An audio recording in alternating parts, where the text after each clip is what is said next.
conexão ali. Pode abrindo a sua Bíblia em Marcos capítulo 5. Marcos capítulo 5, versículo 21 ao 34. Nós vamos falar sobre algo bem famoso, essa história é bem famosa, sobre a mulher e o fluxo de sangue. Então, eu tenho certeza que Deus já preparou o teu coração para receber essa palavra, em nome do Senhor Jesus, amém? Então é Marcos 5, do 21 ao 34. Essa é a primeira vez que a gente está transmitindo ao vivo no YouTube, e para você ver como são as coisas, o som nunca parou, desde que a igreja abriu, mas é normal, amém? Vamos lá?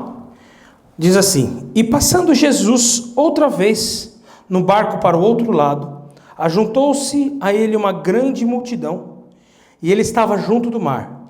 E eis que chegou um dos principais da sinagoga, por nome Jairo, e vendo-o, prostrou-se aos seus pés, e rogava-lhe muito, dizendo: minha filha está moribunda, rogo-te que venha e lhe imponha as mãos para que sare e viva.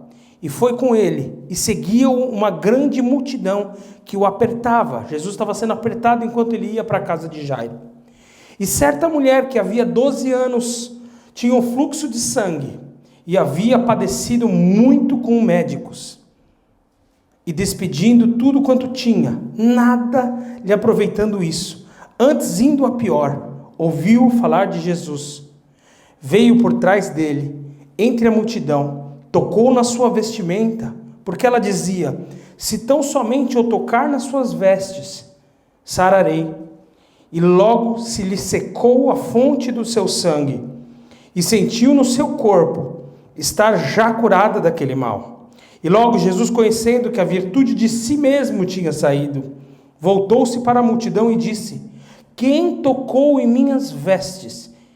E disseram-lhe os discípulos: vê que a multidão te aperta e dizes: quem me tocou? E ele olhava ao redor para ver a que isso fizera. Então a mulher, que sabia que lhe tinha acontecido, temendo e tremendo, aproximou-se, prostrou-se diante dele e disse-lhe toda a verdade. E ele lhe disse: filha, a tua fé te curou. Vai em paz e ser curada desse seu mal. Senhor Deus e Pai, mais uma vez te pedimos, esteja conduzindo aqui esse culto, essa palavra, Pai, que eu possa realmente ser usado como um canal de bênção, Senhor, da tua mensagem, em nome do Senhor Jesus. Eu peço, Pai, que eu me esvazie, que o Senhor me utilize, que o Senhor possa usar a minha vida, em nome de Jesus. Amém e amém. Hoje eu quero falar sobre esse assunto que todo mundo já sofreu, e quem não sofreu vai sofrer, chamado fluxo de sangue. As mulheres que sofrem com o fluxo de sangue. Todo mundo que atinge a sua maturidade entra no período de fluxo de sangue. E isso naturalmente acontece uma vez por mês. E por que eu disse que todos nós sofremos com o fluxo de sangue? Porque eu duvido qual marido ou qual filho não sofre quando a mãe, a irmã ou a esposa está naqueles dias. A gente falava disso esses dias viajando, que, meu Deus do céu, cara, tá tudo bem, aí o ser humano acorda, virado no giraia, e você não entende o que está acontecendo, porque você é homem. Tipo assim, vai dormir uma pessoa, e acorda um monstro do teu lado querendo te morder, e você, meu pai, quem botou esse pitbull no lugar da minha mulher aqui em casa? E isso assusta. E eu tenho certeza que para as mulheres também isso é terrível, porque para ficar no mau humor que vocês ficam deve ser ruim, porque Jesus, misericórdia, imagina você sofrer disso ininterruptamente por 12 anos. A palavra de Deus, a Bíblia nos relata que por 12 anos Essa mulher tinha um fluxo contínuo de sangue. Jesus, a Bíblia na realidade vai nos relatar aqui, nos 4 evangelhos fala sobre essa mulher, que ela gastou tudo que ela tinha para tentar se livrar desse problema. E de nada lhe adiantou. Ela só ficava cada vez pior e pior e pior. Eu não costumo dar título nas mensagens que a gente ministra aqui. Mas hoje eu quero falar sobre romper para vencer. Romper para vencer. Grava isso, romper para vencer. Você vai entender onde eu quero chegar. Mas grava esse título, romper para vencer. Essa mulher vivia há mais de 2000 anos atrás, onde a mulher não exercia praticamente nenhum papel na sociedade. Ela já vivia, as mulheres viviam à margem, à beira da sociedade. Não tinham o direito de pregar, não tinham o direito de votar, não tinham o direito de trabalhar, não podiam aprender a ler. Basicamente serviam para cuidar da casa e ter filho. E a mulher que não podia ter filho era considerada nada. E isso tem vários relatos na Bíblia. Agora, você imagina uma mulher que só pelo simples fato de ter nascido mulher já era deixada de lado e ainda assim com essa doença. A Bíblia nos relata que ela era considerada uma mulher impura. Jamais ela poderia estar naquela multidão. Jamais ela poderia se aproximar de Jesus. Jamais. Além dela ser mulher, ela sofria de uma doença que a tornava impura. Ela não podia cozinhar para ninguém, botar a mão em nenhuma comida. Ela não podia ir na sinagoga. Ela não podia adorar a Deus. Ela não podia fazer nada. Ela estava totalmente isolada. E ela deveria ter algum bem. Possivelmente, isso sou eu viajando. Ela deve ter tido um marido no passado. Porque se a Bíblia nos diz que ela vendeu tudo, gastou tudo para ser curada, quer dizer que ela tinha alguma coisa. E como ela ia ter alguma coisa se a mulher não podia trabalhar? Então, penso eu, posso estar errado, mas não vai fazer muita diferença, que ela, em alguma hora, teve um marido, uma família, mas que naquele momento ela já não tinha mais nada, por causa dessa doença, por causa de algo interno. Ela já não tinha mais nada, e o pouco que ela tinha, ela gastou para tentar a cura, e isso só piorava a situação dela. Isso só deixava ela mais humilhada, mais fraca, com mais medo, com menos motivação para continuar vivendo. E presta atenção, Jesus, Deus, naquele momento, caminhava. Ele tinha acabado de descer do barco e caminhava, e uma multidão cercava Jesus. E um dos principais da sinagoga, um cara extremamente importante chamado Jairo, chega a Jesus e diz: Jesus, a minha filha padece, venha, porque eu acredito que você pode curar. E Jesus, tá bom, foi. Presta atenção, na nossa visão, na visão humana, a gente costuma dar prioridade para pessoas importantes. Se a gente estivesse aqui, mesmo que você não goste do partido da Jacinda, se ela entrasse ali, com certeza você não ia ficar jogado na cadeira. Você ia se arrumar na cadeira, você ia ficar, sei lá, porque alguém com uma certa autoridade entrou. Agora imagina se a Jacinda te pede alguma coisa, e aí vai eu e te peço um favor, você atende quem primeiro? A Jacinda, óbvio. E é dessa forma que nós costumamos julgar ou pré-julgar isso. Na realidade não é errado, mas não é dessa forma que Deus nos enxerga. E por enxergar a sociedade, a hierarquia dessa forma, a gente acha que Deus também nos enxerga dessa forma.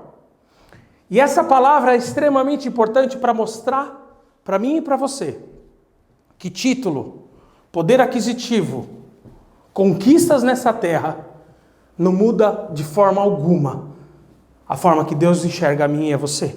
Nós somos enxergues por Deus como indivíduos que Ele amou e morreu por nós. Independente se você tem uma faculdade, se você tem X no banco, se você anda com carro. Deus não está nem aí para isso. A única pessoa que se importa com isso, primeiro, é você, e segundo, quem está ao seu redor. E você tem essa necessidade, nós seres humanos temos essa necessidade de mostrar que nós estamos bem, que nós vencemos na vida, e a gente gasta um tempão com essa porcaria de querer mostrar para as pessoas que a gente venceu na vida. E Deus não nos enxerga dessa forma. Deus enxerga cada um, novamente, como indivíduos. Então, não é porque você tem um problema que, ao seu ver, não é tão importante, que Deus vai atender quem está morrendo de câncer. Ele está busy fazendo isso, aquilo, agora está tendo uma guerra na Ucrânia, então eu nem vou pedir nada para Deus, porque está tendo uma guerra lá, ele está ocupado. Gente, não. Deus, Ele é onipresente, onipotente, onisciente, Ele sabe de tudo, Ele está em todos os lugares, o poder dele não tem limite. Ele com certeza está assim lá guardando pessoas naquela guerra, Ele com certeza está salvando pessoas de câncer, de suicídio, disso, daquilo, mas Ele também está preocupado com o seu problema, com a sua tosse, com a sua depressão, sua ansiedade, com os seus problemas que, ao seu ver, podem ser pequenos comparado com o dos outros, mas que para Deus é um problema. E Ele está afim, Ele está no negócio de resolver nossos problemas. Ele nos ama. Incondicionalmente, Ele nos ama, Ele nos amou primeiro. Por que incondicionalmente? Ai, pastor, então eu posso sair pecando que incondicionalmente Ele vai me amar? Ele te amou primeiro, Ele morreu por você numa cruz. E a partir do momento que a gente aceita o sacrifício dele de cruz, nós estamos debaixo da graça e da misericórdia dele. Então o amor dele foi incondicional, sim.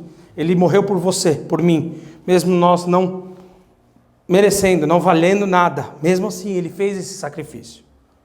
Então, primeiro, a gente precisa tirar da nossa mente que Deus é muito ocupado, que Deus tem coisa mais importante, ou que Ele se esqueceu de mim e de você. Ele não esquece de ninguém. Amém? Joia? Segundo, eu acabei de orar, repreender principado, potestade e tal, e a gente acaba achando que o diabo, o inimigo, os espíritos são o nosso pior inimigo, quando na realidade, um dos piores, se eu não diria o pior inimigo, o teu pior inimigo é você mesmo. Porque o diabo ele não tem poder de bloquear nada que Deus deu para você. As promessas de Deus não podem ser paradas pelo inimigo. O que Deus sonhou e o que Ele prometeu para mim e para você, o diabo não tem poder nenhum em parar. Senão, Deus não é poderoso, certo? Mas Deus nos deu o livre-arbítrio de escolher aceitar ou não aceitar, fazer ou não fazer, acreditar ou não acreditar.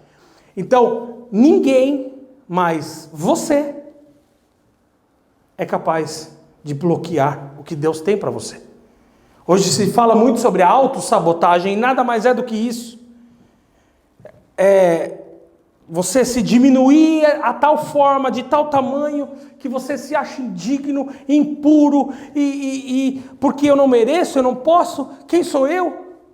E essa mulher tinha tudo e mais um pouco, para se sentir mal. É até justificável. 12 anos sofrendo disso. Deus me esqueceu. Vou desistir.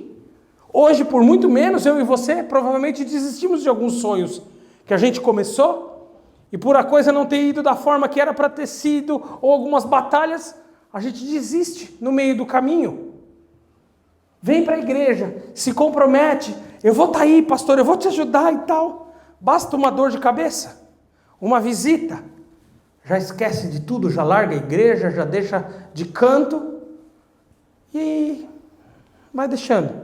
Assim com tudo na vida. Projetos, trabalho, relacionamento. Vai tocando, vai levando a vida nas coxas, do jeito que a vida me levar. E se a gente não vencer, não parar esse pior inimigo que vive aqui, na minha e na tua cabeça, Deus não vai tirar força, pensamentos, desânimo, falta de atitude. Deus não vai pegar ninguém à força e levantar da cama e falar, vai, faz, vai, trabalha, vai, perdoa, vai, conquista. Ele vai, e quando você vai, Ele te ajuda. Do contrário, não. Ele não faz isso. Por isso, o romper para vencer. A gente começa rompendo aqui. Rompendo com preconceitos. Parando com a autossabotagem. Parando de se diminuir. Parando de potencializar problemas na nossa vida. Achando que o mundo está acabando. Porque um namorado te largou. Porque você perdeu o emprego. Porque seu marido te traiu. Não sei. O que eu tenho para dizer aqui, não importa o tamanho do problema, nada é comparado com a grandeza de Deus e a misericórdia dele. 12 anos de fluxo de sangue. Dinheiro nenhum na época resolveu. Médico nenhum resolveu. Mas Jesus resolveu através de um toque. Um toque. Perceba a diferença do tamanho da fé dessa mulher, que era escória da sociedade, e a fé de Jairo, que era um dos principais da sinagoga. A sinagoga era o templo da época. Ele com certeza era um estudioso da Bíblia, conhecia, deveria pregar, conduzia a igreja na época. E mesmo assim, a fé dele foi muito menor do que a da mulher. Porque para Jairo foi necessário pedir para Jesus acompanhar. Vamos lá em casa, aí sim você vai curar a minha filha. E a outra escondida, sem ninguém ver. A multidão apertando Jesus. Ela vai, toca e é curada. Olha o tamanho da fé dessa mulher. Jesus não poderia ter curado a filha de Jairo da mesma forma? Somente com uma palavra? Claro que poderia. Mas perceba, o tamanho do milagre, a forma que ele vai vir, não depende de Deus. Depende do tamanho da minha e da tua fé. Depende da nossa atitude. É assim que ele trabalha. Ele dá conforme a tua fé. Se você tem fé para ser um empresáriozinho pequenininho, é isso aí que você vai ser. Se você tem fé para continuar sendo simplesmente um funcionário pro resto da vida, ou tudo bem ser funcionário, mas tá no mesmo cargo a vida toda, e aquilo, e juntar aquele dinheirinho e viver apertadinho, é isso que você vai ter. Se você tem fé somente para ter um casamento mais ou menos, tá bom, pastor, tá bom, eu já sou casada, que já é um milagre, tá bom, é isso que você vai ter. Agora, se você tem fé para ter o melhor casamento do mundo, a família mais feliz do mundo, a empresa mais abençoada possível, viver o melhor que você pode nessa terra, Deus vai te dar. Depende de mim e de você. Se você não está disposto a arriscar, a dar um passo, a romper, a sair dessa área de conforto, desse ambientezinho que foi criado, se você não romper, não sair, você não vence. A gente tem batido nessa tecla desde que essa igreja começou. Tem uma vida maravilhosa aí fora. Mesmo com crise, com guerra. Mesmo assim, mesmo no sofrimento, na doença, a gente ainda consegue viver o melhor de Deus para a minha vida, para a tua vida, para a nossa história. Mas depende de mim e de você. Depende de mim e de você. A gente precisa parar de culpar Jesus, parar de culpar Deus ou os outros. Porque a gente vive hoje. São escolhas erradas que dão resultados errados. E aí continua esse ciclo. Em vez de mudar, a gente continua e continua, continua. É as mesmas amizades, aquelas porcarias daqueles amigos. Chupim, que só suga você. Só olho gordo em tudo que você tem. São aqueles relacionamentos podres, sabe? Trabalhando para patrão ruim. Tendo uma atitude horrível. Quebrando pau no trânsito o tempo todo. E eu tenho vontade de fazer isso. Essa semana tive vontade. Um cara do nada não, eu estava usando o celular, mas o cara ficou muito bravo.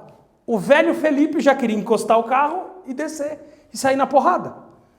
Como é que eu ia estar aqui hoje pregando, falando de Jesus, se eu tivesse feito isso? São escolhas, sabe? Escolhas que a gente faz e que vão rompendo, para que a gente possa vencer. Amém? Vocês estão comigo aí? Estão meio dormindo, mas estão aí, né? Então a gente precisa, como eu disse, começar vencendo as pequenas barreiras que começam no nosso cérebro, destravando, para a gente partir para a próxima fase. O que ela precisou fazer primeiro?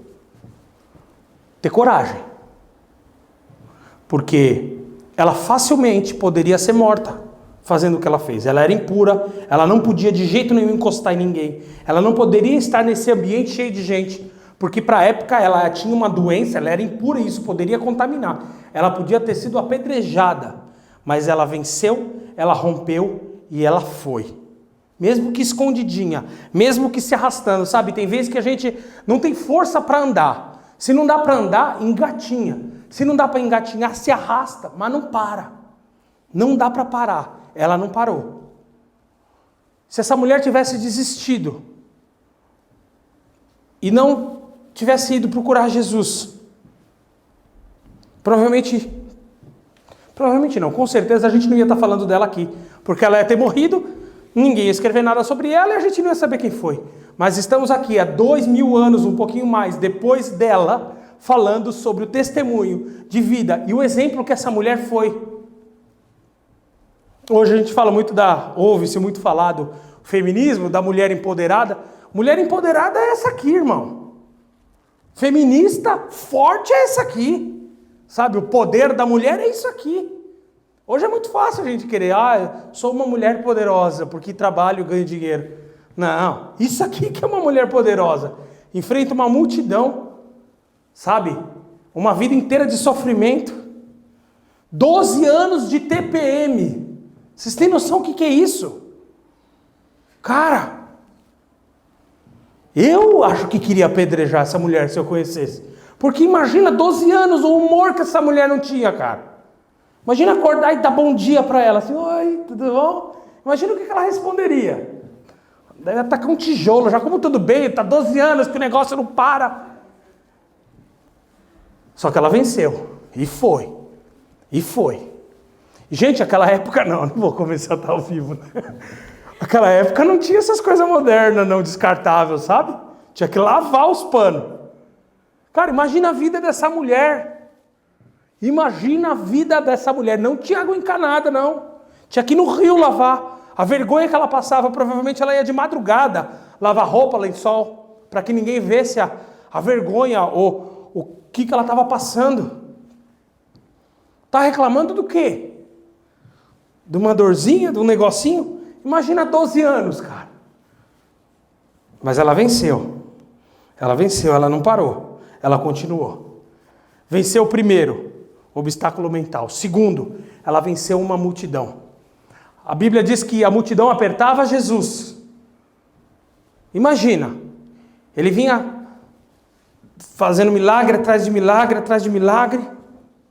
E a multidão querendo mais e mais e mais, e aquela muvuca, e Jesus andando com Jairo, e os discípulos, eu acredito que meio que tentando separar e fazer um cordão de segurança para ninguém esmagar Jesus e tal.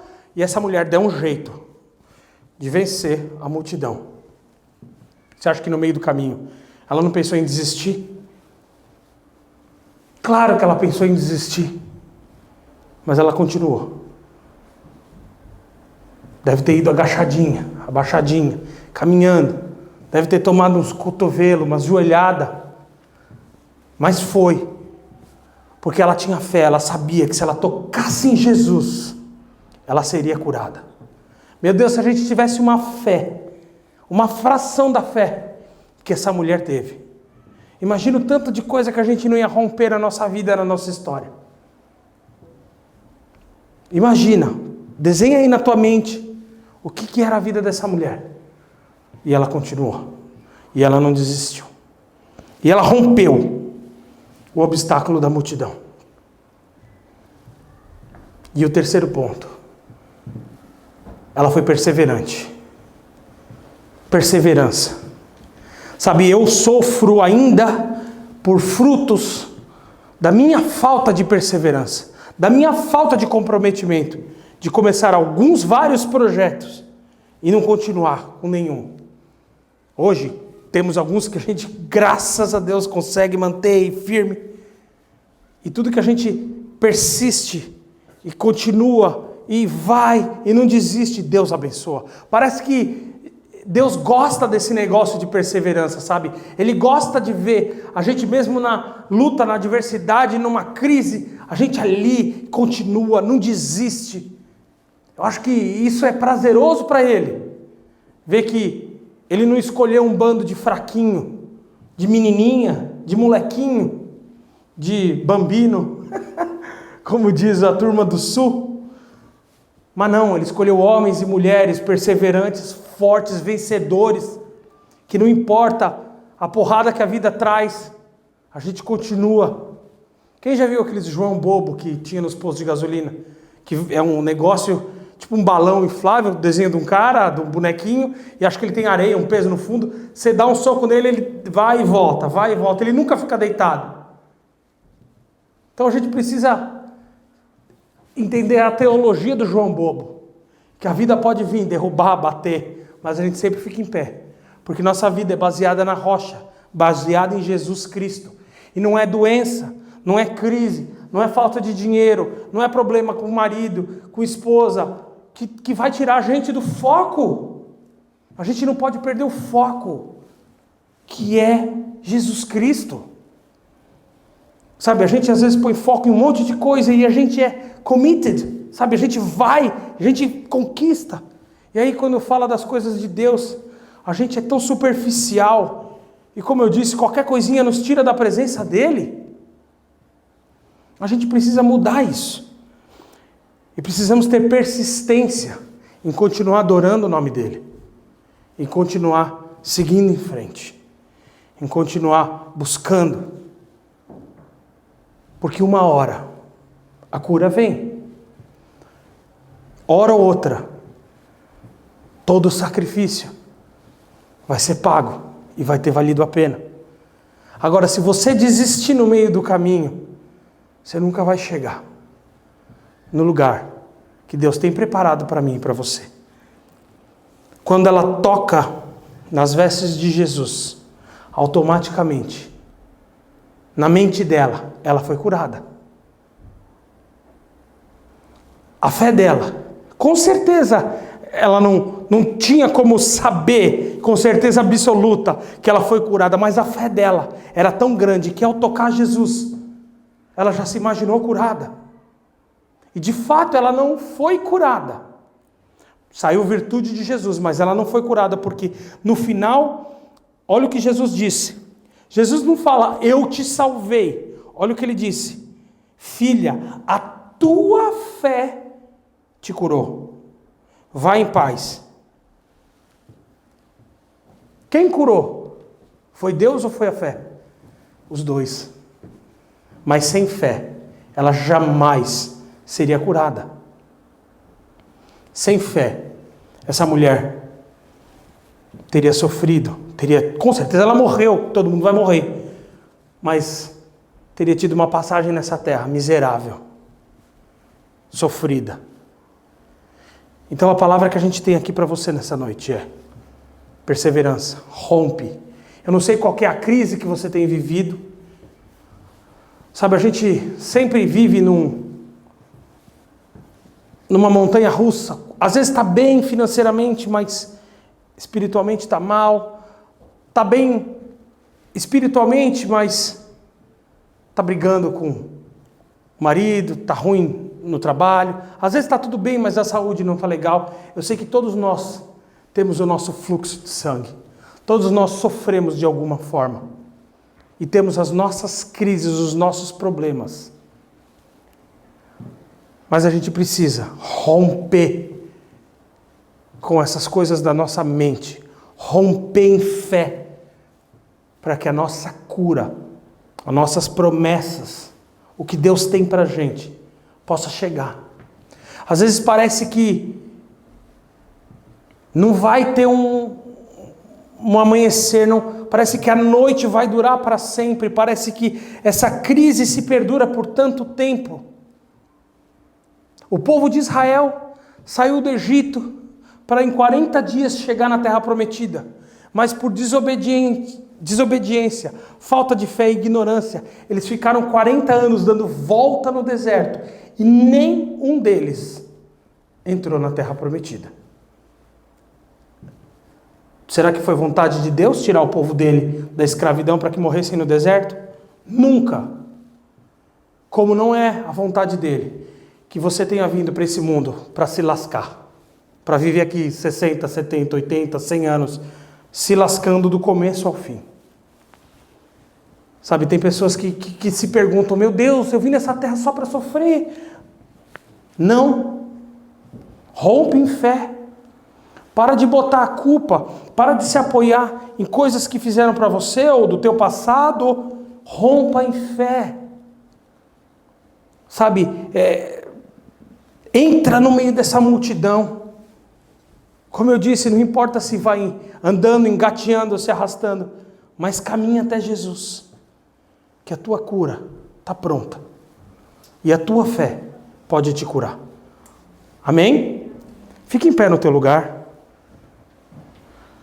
Feche os seus olhos. Eu quero te fazer uma pergunta. Você não precisa responder em voz alta, mas responda no seu subconsciente.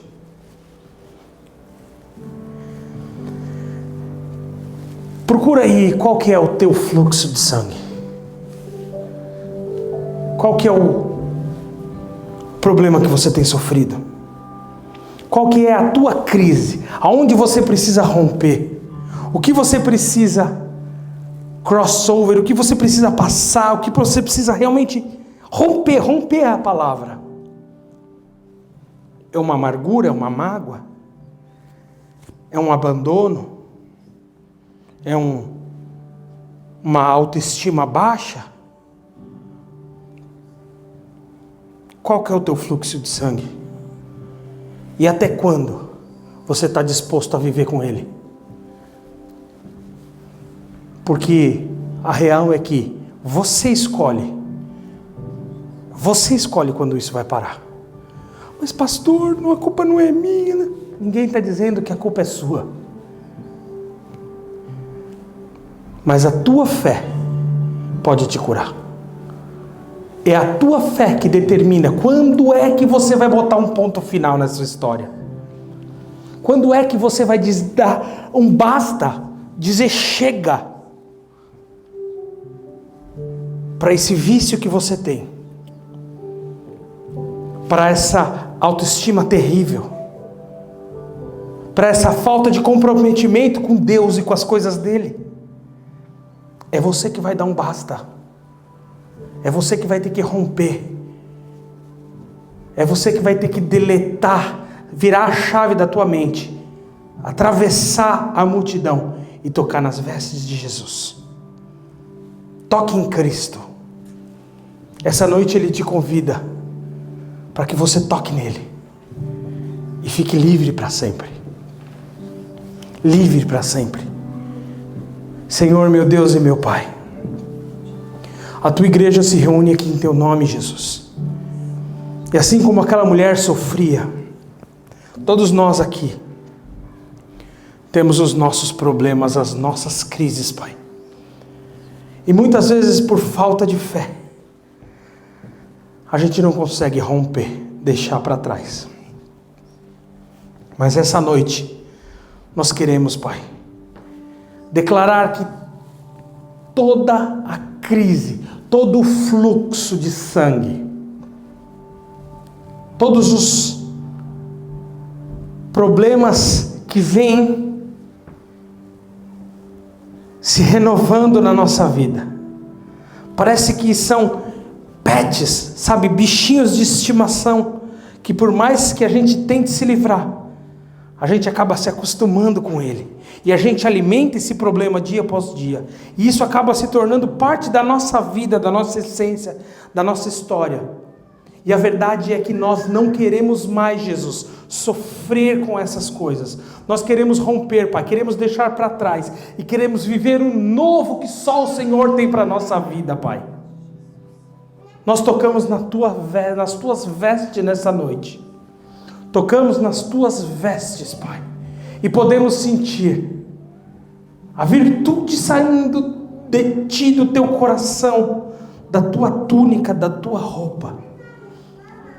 E a tua virtude transformando a nossa mente, a nossa alma, o nosso corpo e o nosso espírito.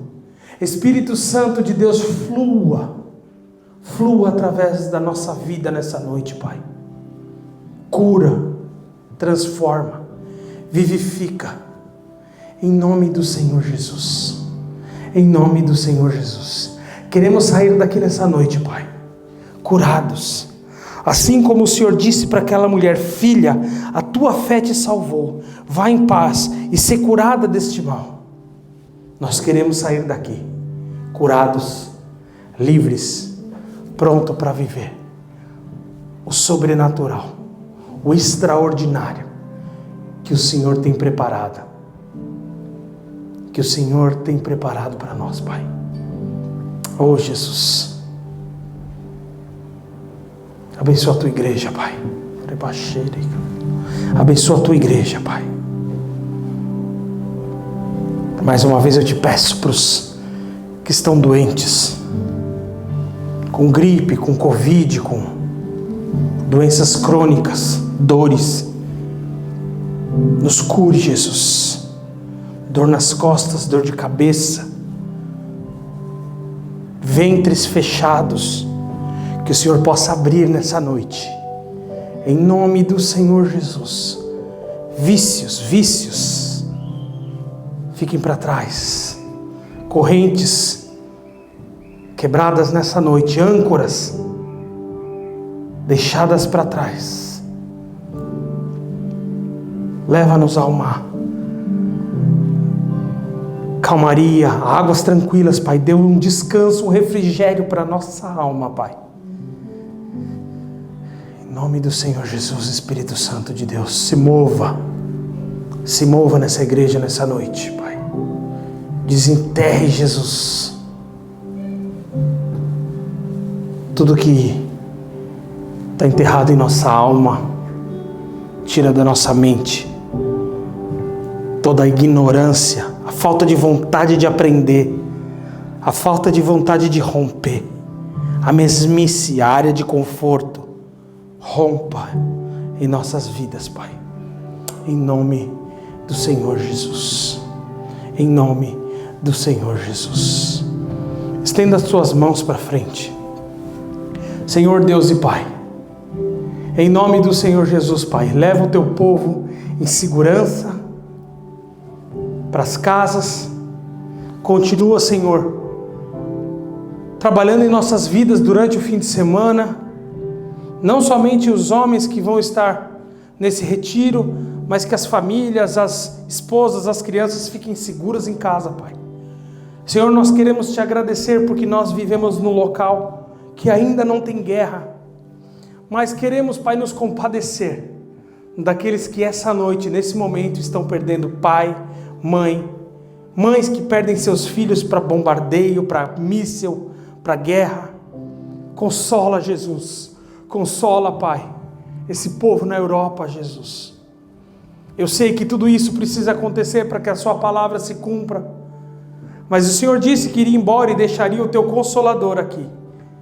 Nos console, Jesus, e que possamos não viver apáticos da situação dessas pessoas que sofrem, mas que como a tua igreja possamos ajudar de alguma forma e sofrer e chorar com os que choram, Pai. Nós oramos e te pedimos, cuida, Jesus, cuida dos órfãos e nos ensina a amar como o Senhor ama, a cuidar como o Senhor cuidou, a servir como o Senhor serviu. Leva a tua igreja em paz. Que o amor de Deus, a graça do Senhor Jesus e as infinitas consolações do Espírito Santo sejam sobre a sua vida e sobre a sua casa. Em nome de Jesus. Amém e amém. está terminado.